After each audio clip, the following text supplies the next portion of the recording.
की हांबी से कोई ngasi खनबगी कनो से टॉपिक सी ममिंग सिबुदि दुम चावखमा दुम फजब ओरे तौदो बखोइना रांति की मीदी नतबनिना को रांति दी पार्टी की रिप्रेजेंट तौन याव नतबना खोइना फोंदोक सैसिदी अखोइ लेबा की प्रजा मोइना अखोइदा लेदना को रांति की दोल सिंहिना मागी मैनिफेस्टो फोंगे हुजे अदगी लोकसभा इलेक्शन सी अखोइगी नॉकिंग एट द डोर आइदुनि हुजे लोकसभा इलेक्शन ngai लेरे सिगी मरक सिदा अखोइगी याम मरुइबा इशू हाइतारे मणिपुर की इशू नि को मसिदा अखोइ एनआरसी की पोट सिदा ने अखोइ मरुइने ngasi nei ne doise NRC करिनो खोटनो हाइदबगी अदु कोर लाक्सर कांदा को हौजिल लरिसी अखोइगी ngasi की डायलॉग सिदा थमिसी पोट अनि खगनी अमना एआईसीसी नो टू एनआरसी हाइबा एमपीसीसी हारगा माना यस एन हाइबा द हाइजे पोजि कइना कांदा एमपीसीसी एआईसीसी की मखा लेनी ना को इंडिपेंडेंटली एक तोबो के सुंगमो एमपीसीसी ना हा बोकी करी के सुम बाय बदना हाई बी हाई को दि बा अदुम हाई दना को इबन बीजेपी बोक्ता तुम हाई रि बसंत मसाम ना हा तुम हाई रि अखै की मैतै की सेलु ट्राई कुसिमा तौनी काय हाइगले अन सिदि सुम बोट की हाईवे वानी दुगा ngasai की पार्टी दुगी स्टेन लेबर लेतबा सिनि का मरो इदि वेदर द को आईएनसी एज ए होल मागी एजेंडा द यावब्रा मसी की एनआरसी की पोसी यावब्रा इसे खोइना मोगी मैनिफेस्टो से खोइना यांखैरक पारसु यावद्रमिने यावदि हाइतामने मको मैनिफेस्टो बुदी मोइना खरा पिकतक तवी अदुगा भारतीय जनता पार्टी की ना चावी वान स्पेस 78 पाले अमदुना निफुगा निपाला अमाइना पानबको अदुना सिदिसिदा अनिम अदुम यावदि एनआरसी की सी अदुम यावदि यावद्रगसु जंसाइगी कोई इशू दे अदुमक्ति नते बीजेपी की मैनिफेस्टो दे एनआरसी यावब्रा नत्रगने कइनो की इंडियन नेशनल कांग्रेस की मैनिफेस्टो दे एनआरसी यावब्रा हाइसिदी नते ना कोई टॉपिक सिदी अदुगी पोतुने एमपीसीसी ना बुदी एनआरसीसी मोइ तौगनी हाई मोइ ngange मोइ ngangbदा को अखोइना ताबदा पब्लिक प्लेटफॉर्म थमक पछिंदा अदुबु एआईसीसी ने याद्रगदी एमपीसीसी ना काइम तोंगमोइ आई वाखंदा खरा मयामदगी खतंग कनो ओवर स्मार्ट ओइबा हाइगद्रा खतंग एक्टिविस्ट ओइबा हाइगद्रा मोइना तौनबो होनरपु याय मेंबर अमनी ना को अदु तागसु ngасidi mi amtang inba yawdo potne basidi party oina tawdo potne adugi potu lakpadani am lurise ani se version manabam changba AICC ga MPCC ga chap manaba in a voice one voice high changi mi amana ama high basi public ta confusion create tawrine bako masi confusion creation se sumdaba aduga MPCC Moina autonomy खरा पिरमदि खंगदे को AICC की constitution दा याव खंगदे state की करी की my की state की प्रदेश कांग्रेस कमिटी लेदु दा मोइदा ऑटोनॉमी खरा पी मो एरिया खरा दे मोइना तौबो यानी कायना हाइबा अदुगी पोतगा लेब्रदे खोइ आई हैव नो आइडिया अदुदि लेते तौबदबु जनरल आइडिया दा AICC सिना माना लोइबक ऑल इंडिया से तौरिनी अदु MPCC ना मणिपुर प्रदेश कांग्रेस कमिटी हाइबनि मणिपुर की पोत खतनी अदुना आइना खमदा AICC की मथकता MPCC ओवरऑल तौबदि सु यादो मानदेबको अदु मोइना करी कॉन्टेक्स्ट हाई नो दु येंग मयाय अदु NRC सी नेशनल रजिस्टर ऑफ सिटीजन्स हाई सी अखोइना खंगजबदा मासी अखोइगी सिटीजनशिप एक्ट 1955 की मखादा रूल अमा लै अखोइ कोना मदु डिटेल्स नैना सेवरे रूल से अखोइगी citizenship registration of citizen and the issue of national identity card rules 2003 है को मसीगी रूल दने अखोइना सै NRC लाक्तोसी NRC से आते कइदे पारक्तु नतेबो मसीगी रूल सि मखादा रूल नंबर 3 हुजिगी रूल मयाम यावी अदु रूल नंबर 3 दा इंडिया पुनमक्सी नेशनल रजिस्टर ऑफ सिटीजन से लेकर अपडेट तौगदबनी हाइबनेबको अदुगी दने अखोइना NRC से सेंगमदी हुइखुद आसामदंग अपडेट तौरे हुजि पोकिदा अदु तागा सुबसी असेंगमदी ऑल इंडिया की ओइना अखोगी सिटीजन की रजिस्टर से अपडेट तौगदोने 1951 दा तौबदी अमोन तौद्रिबको अदुगी अपडेट तु तौनबगी रूल दि लेजरबनी लो दि लेजरबनी तौगदबु लो दु इंप्लीमेंट तौदबे बानेबो अदुना इंडिया पुनमक्सी NRC तौरकदोइनी अदगी हुजिक्ति सिटीजनशिप अमेंडमेंट एक्ट को 2019 की पोट अमसु लेबनी को अनि मक्सी दुम ओवरलैपिंग एरिया खरसु लै अदगी मानदी हाइना खोइना हाइबसु लै अदगी इनडायरेक्टली मानबा याबा पोट खरसु दुम ए नेशनल सिगी मयाम से कोइ लोइना खनबा अम चंगी अदु चंगबदबु ngsaigi ai ngsa haijabada khoi limitation khale khoina ngasi je AICC की मी मु याव मदे या नुआइ lam jan नत्रग MPCC की मी मु याव मगदी को याम नुआइ बा डिबेट अमदि ओइदौने अदु एनीवे खोइ अखोगी सेना बोके अखोगी तामु मनि यावबिरि याम खंगबा मिनी हाइन सुम थेंगनाबदा मणिपुर की इशू मयाम से मामु खंगबसी मादंग ओइदो अदुन खंजबद खर थम्बीरकदो माली अदे अखोई बीजेपी के स्पोक पर्सन यावरी अदे अखोई सु खग सप्लीमेंट तौजगे अहान राउंड अमाइन तेना आई थमजगे हाइतार लाक्चगे ओजा को हुजिकी एनआरसी गी से लाकान सिटीजनशिप अखोई सिटीजनशिप अमसुंग मितो मियानचा सिंग खंदोक मफम से लाकान से देदा अखोई कमन क्वेश्चन ओइना दम याम सुम खंगनिंग बाय बतारे आई ओजा लाक्चगे ओजा ना दुम कुपना दुम थम्बीरो ओजा अखोई इंडिया गुंबा पॉपुलेशन एक्सप्लोजन थोकलबा कंट्री में हेक्टा कोइना सी ओहन्नबा हाइबदी एनआरसी सी चतना हन्नबा तौहन्नबा हाइबा तारे मागी क्राइटेरिया मैम लेरे सी चनब चंदबे कोई डिटेल्स लेरे ऑलरेडी पॉपुलेशन एक्सप्लोजन थोगा लेरबनी सी मतांग खिदंग मखोगी सीएए की सुम लाइने दुका coming to NRC लाकान Koyna Chatna हन्नबा ने सुमाइना तौरइबा पोस्ट हाइबा तारे मसते हेक्टा कोइना ओहनबसी मसी मतांग से कमाइन थंबिनी ओजा हौजिकी केनो हंबी से सुरबलान हाइसिदको Koyna ngasi numisida asam experience oi jera ga haiba tare ko masi pabung su thambi khimne yamna so expensive oi duini masida dagi de around subject to correction 19 lakhs mungsem khandok loira matung saida mafam dugi mi duna ai sidai na te sagi smai na te na khoi gi documentation da fazana puthok tra ga loi driba gi process dum lai di bani haiba tare adna already population explosion su oira ga lai bani khoi india country se dun masi chana hana ba kaina kano tori ba se sai matang ta ohen ba ya bra haiba gi dum yam su hangning ba khangning ga pot am khok lai era swai se jan kum na thambi ro हौजिकी से अहमद अखोई major political party अनी की कनोदबुदी मैनिफेस्टोदबुदी NRC system तो पंद्रेको अखोई ओजानी अखोई हाइसे फेक्टुनी थोथोना आमगी वंगंगति सिले दो अखोई थंबय वानी मयामदा खननबगी कनो पीबुदुनी अदुगा आइदा कनोगी कांग्रेस की बीजेपी की मैनिफेस्टो यादे है थोड़ा कायदब खले लोग ओजाम कई ऑलरेडी लो लेजरे एनआरसी की लो से अखोने लेजरबनेब हजन पलिसे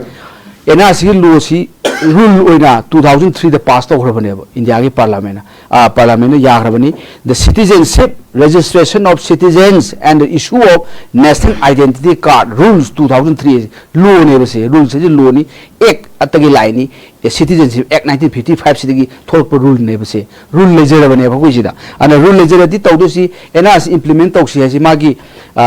rule number 3 sidi yauje ba it shall and shall is compulsory ne seng badi yam thillabri 2003 di hoji bokta akhoi whole india si akhoi NRC tawdu base NRC se national register of citizens hai bani masi 1951 da amuk register am sim ki adai update do tawdre updating tawdu ne ado masi tawsa ga di akhoi gi register general of india na tawraga minister of home affairs na gazette notification da kale natana khoni se akhoi side ga law ga tawbu yaw ko kai na kan state के subject नती से union government के subject ने कई है कांदा citizen हाइबोंगा foreigner हाइबोंग अनी सिदी state government कई को थांगमदे कईनो मसिदी अखोई इंडियन कॉन्स्टिट्यूशन द 7 शेड्यूल नम यावरेबा यूनियन लिस्ट अदगिदी स्टेट लिस्ट कॉन्करेंट लिस्ट ना यूनियन लिस्ट नु यावजबने सिटीजनशिप हाइबसिमगा फॉरेनर हाइसिगा अदुना अखोइनागा स्वाइदगा बासनगा पीबदगा आइना तवरनी काई ngमोय तवनो होनानी पैसा तौने हदुदी याइको माना तौदो सिदी आरी इंडियन पार्लियामेंट गैजेट नोटिस चंगेब कना तौदो मिनिस्टर होम अफेयर तौदोनेब अदुना रजिस्टर जनरल इंडिया ना हायरगा मिनिस्टर होम अफेयर ना गैजेट नोटिस थोलकनेब असम जु थोइनी गैजेट नोटिस थोकाने लाइसे अन आइना हाइजेदी लो से ऑलरेडी देयरनी तौदो लो इंप्लीमेंट तौम चंगबा अदु लो लेसिदी हम फै 2003 द रूल सेमगबनी रूल दुई मतुगिना अखोगी एनआरसी की गैजेट नोटिस तौबिरो मदु होल इंडिया की तौगे हायब्रा अखोई नो ऑब्जेक्शन अदुगा मणिपुर दंगी असम की मतुंग मणिपुर ओहेनबी गेब्रा अदु ने खोन पामेना ओ लाई तौ तौबियु तौ हागसु मणिपुर दंगी तौबियु हाइबने बा खोय हाइदि कनो सुंबा डेमोग्राफिक की कनो मा बैलेंस मा काइसी मणिपुर से अमने असम दी नी यामिनि फरिने मणिपुर दी 30-35 लाख खतने खोय लेदि जिजो अदुसु माई माई ग्रुप युं खाइदो तांखुल नागा अदे कुकी जो अदगी दी मैते पांगलन साइन खाइदो दी अखोई की पॉपुलेशन सिदी अखोई दी पृथ्वी दे पिपल दे पिबसे अखोई की कांगु सिने अन सिदी अखोई इंडिजिनस पीपल्स नि कनगदबनी कान हाइरेसे इंडिजिनस पीपल कनबगी कनोसी कनगे हारगदी अहुम मैदि लैको ख्वाइदे मरु इबदी एसटी सिनदि मरु ख्वाइ ओइरे मधुबुदी साइलेंट तौरे मैम सिना एसटी बतांग डिबेट तबुजी तन तन दो तोयबको अद मणिपुर इंडिजिनस पीपल्स कन हागदी एसटी सिमा याम मरु ओइरे कइनो हाकांदा अखोई की नागा सिंग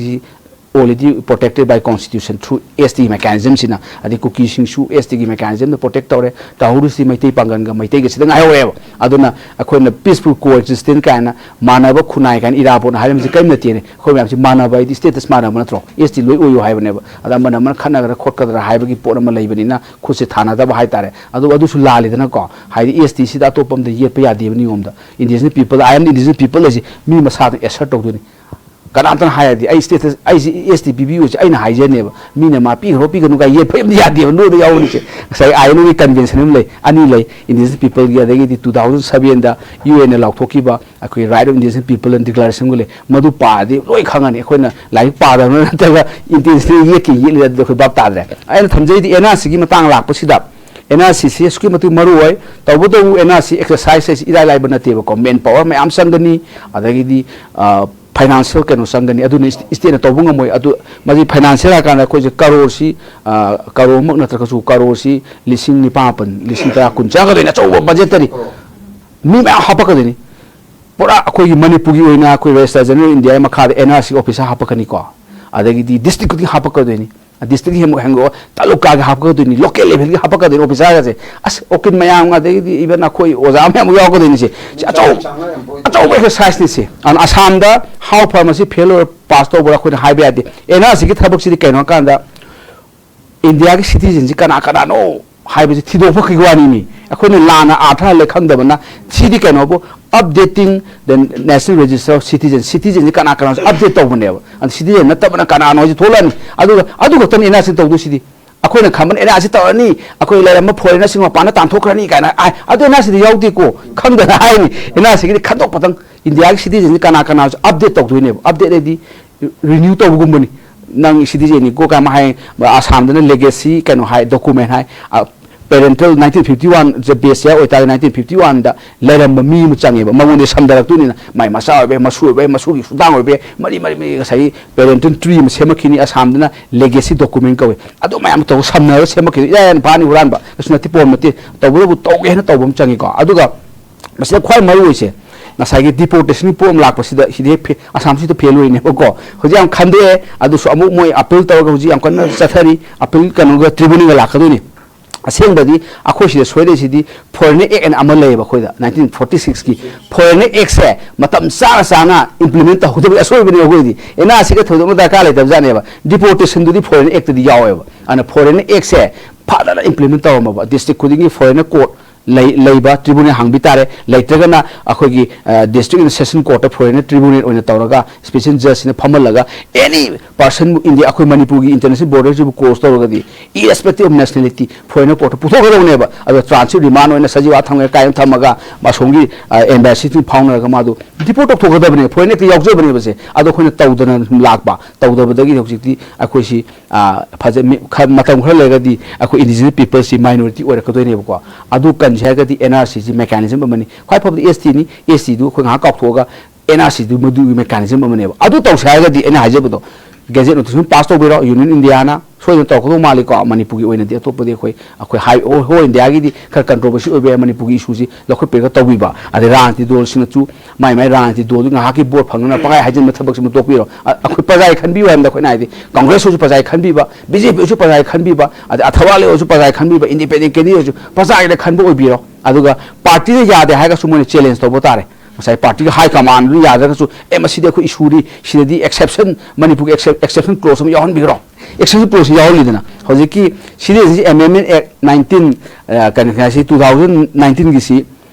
inner line permit leiba adagi di 6 schedule set pe area di chanaro high exemption clause ni bodo ama exemption clause ma techen bigro high tare this depend on them mo ji kayam na wanga mo mi kayam diplomatic ogi makha po lebo ko ado mo satha bigro ado NRC gi ex high bodo deportation si lak paden NRC fail hoise deportation dugi de khoina logi oja mo in international law naina boda adi tamo kaide mo si yobi ko ado da khoin techen ni keno da NRC de fail ore haga NRC exercise loin to bira kanda aroi bodo yaw dus keno kanda NRC si to dringai do yare ase mudi akhoi the problem no is Bangladesh ne Myanmar ne Nepal ne moi hum jineba moi hum siga bilateral treaty im dakale bilateral treaty di moi government duga India government ga sign city state government ngam de ko sign to ni government of Myanmar ga government India ga government Bangladesh ga government India ga adagi di government of Nepal ga government India ka sign bilateral treaty international law ni ko kai no treaty provision ni na haya ko NRC taw ka na noi gi nationality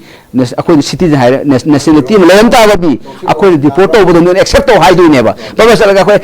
pa manga ko phare NRC taw boda ada noi border su thama Bangladesh border thama ga chalo ko ni kin thilaga phu tan sanya ko lo karam lo adu to international law violate adu yade phajana mo su confirm to doni o si akoi citizen ni ka soi ga tawna ga lawna doni ni adu process to da khang da mi na pa ngang se le e asi to deposit to ni mi chalhan gani kanam to loksalu yawe ba ko ana adu gi pot aina khamada so legal lu bol hen da ba yam phajana clear to bi ba to bu da palaw da law ba rajni mileage lawna ba port ke mileage lawna ba election gi vote phangna ba to ba na ta ba aseng ba patriotism aseng nationalism wa kholon to bi ba adu mai to biu adu erga di akhoi su akhoi tammi ba lai su je leiba ke kana de kam kana de ba ta mo na hai ri ba oking gi practice to bu leiba kana de kan de ama ranji to biu su leiba ke kana na ba ne ranji leiba ke kana na ba to bu ranji du afa ranji ka oi amai to ba khoi su agam ba maximum support to je gen tham jage लोग related ओबे सुयामना कुप details में हमम सु थंबी रे मथंग जै पाबुंग दलाक जगे पाबुंग अदुम सिगी मतंग से अदुम related ओइना अदुम लाक सरा कांदा अखोइदी अखोइ तोंगा तोंगा फॉरेन कंट्री सिंग हाइ तारे हमना स्पेशली पॉपुलेटेड ओइबा अदुम कंट्री सिंग जे कुदा मोइना कोइना सम ऑस्ट्रेलिया गुम हाइरो किनाडा गुम मोइदी वर्क फोर्स सिजन बेगी ओइतारा गस दुम कौरगा बो मोइना कौसिला कांदा अदुम थम्मगा पोसे अदुमाइ तौबे फिबा नतबिदा जा प्रिमान दा लाक जगे ओजा खोगी CAA गी मतंग से ओजा बसंतन सु थंबी गे बजे थोदोकना मसी अखोगी सिटीजन सिंग दा स्पेशली को इंडिया गी दा थोदोकना अकाइबा लैरोय हाइबसे मा चही ता हंथब खोटपगी धर्म मसिन कनो खरा यौरमदी काइन हाबे अदवाइदसु लैगुम तौबने ओजा तेंतकना स्वाइ मतंग से कमाइ थंबिनि citizenship amendment एक की से मसी exclusion clause दी यावजरे यावगसु अखोइ लो दा अम लैदि बेरा लैबम लैदि indirectly दुम खरा से दुम शोक जानि दा हाइदि असेंगदि persecution तौदोइनि persecution तौ हिंदू ओइबे याय द सिख ओइबे याय मुस्लिम यावदब सिंगसि मुस्लिम नतब सिंगसे सि persecution तौरगा लाकबा सिनेबा अदु citizenship पिदोइनि बसि illegal migrant नि लौदोइनेबा अदु पोट लैबनिना exemption बुदि मणिपुरी तौबा तौरगा सु सिदि whole india गिनि ना who knows adum nakalamada changaga ani thuna changpa yaidna haidi madu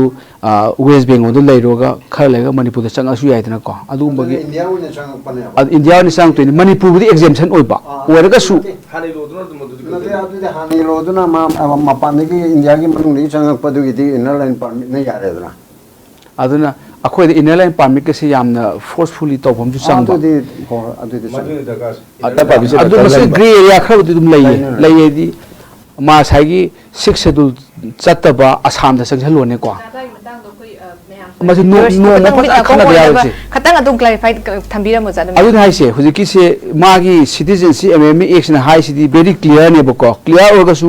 low ngakten yadab area khadam leyeba adu dane khoni akna harise adu akhoi na khangadabne huji mana asam sanghal omi se sanghal laga citizenship pi hrani asam di mana exclude to city in a line permit leba jaga ga 6 schedule ga si neba tribal area si neba adu na tabu sanghal laga di khalega huji di sangba yawe ma khalega lisal pa yaidana adu gi room do mayam na khaneba adu sudum akhoi da pick pa state ni adu sudum khangadabne akhoi exclusion clause yaure yauraga su ngasai ge indirectly changba yabe port khara room khara leyeba mana Delhi de leiroga khalaga citizenship tala di yaidna ko adu inner line permit leibani khatang di protection phangani tawdo ko inner line permit system chu yam phajan enforce taw deba inner line permit phajan enforce chi Mizoram ne ko akhoi di hotel chu check taw di chang hen lore mi je sang he permit pe ne ba adu budget hairani karo du phange inner line permit tagi adu masat pa adu di chumda ba adu na masi renew ko taw gi yam active taw changi surprise visit ne lai kai khuding yeng je masat taw ne ko kaim jati adu mun leiba adu uniform civil ko kinga sai khoi BJP spokesperson thambi do uniform civil court siga hoji ki du khatang di khenei ko adu ba khoi nga si di matam lei tabna nainangum si ya ga de nongma uniform civil court se masi article 14 da kai da yaujabani constitution gi ambedkar na kai na so hairam mayam le madu khanaraga hoji pur ka do uniform civil court siga india da kai am change la khada ge kai se masi ma so khoi nong khana se nong do lo khunga si lo khada di ya ba adu pori da